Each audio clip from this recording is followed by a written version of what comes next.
The Mona Lisa, the Pietà, the girl with a pearl earring.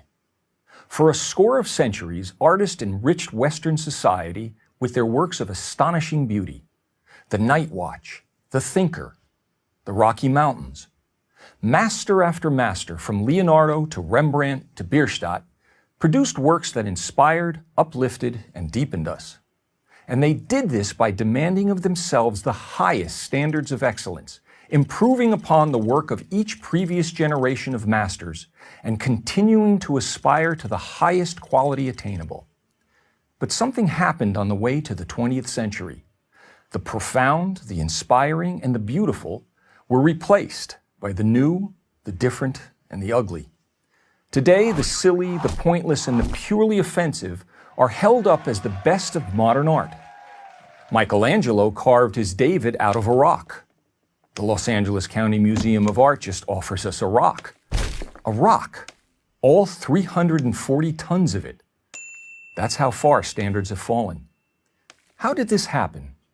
How did the 1,000-year ascent towards artistic perfection and excellence die out? It didn't. It was pushed out. Beginning in the late 19th century, a group dubbed the Impressionists rebelled against the French Académie des Beaux-Arts and its demand for classical standards.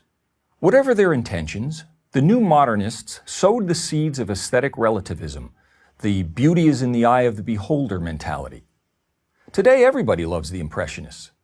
And as with most revolutions, the first generation or so produced work of genuine merit.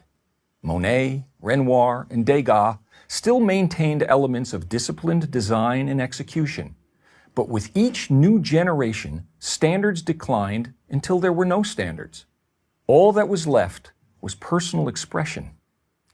The great art historian Jacob Rosenberg wrote that quality in art is not merely a matter of personal opinion, but to a high degree objectively traceable. But the idea of a universal standard of quality in art is now usually met with strong resistance, if not open ridicule. How can art be objectively measured? I'm challenged. In responding, I simply point to the artistic results produced by universal standards compared to what is produced by relativism.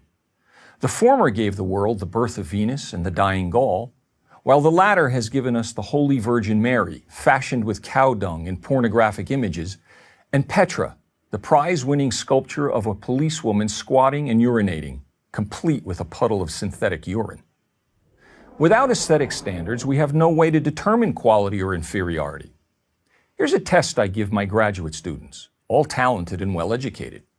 Please analyze this Jackson Pollock painting and explain why it is good.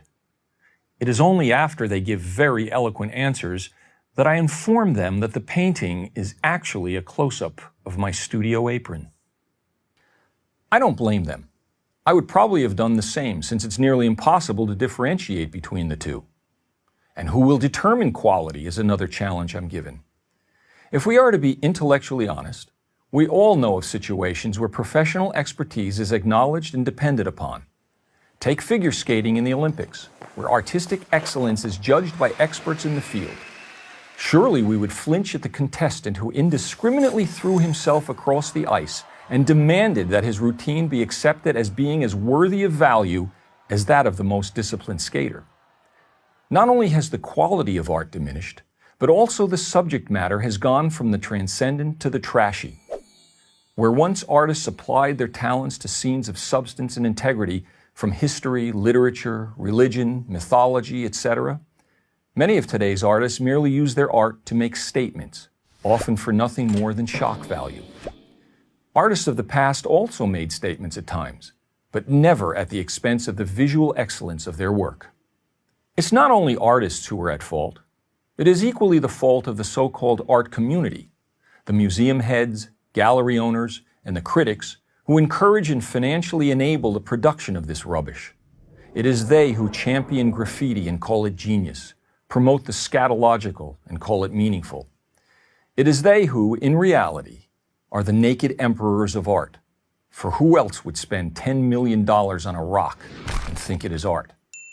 But why do we have to be victims of all this bad taste? We don't.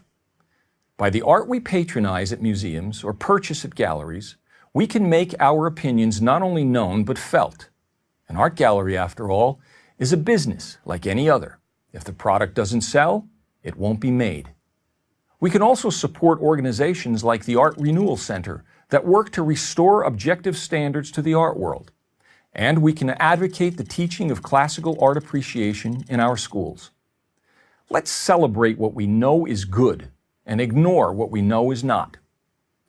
By the way, the white background you see behind me is not simply a white graphic backdrop. It is a pure white painting by noted artist Robert Rauschenberg at the San Francisco Museum of Modern Art.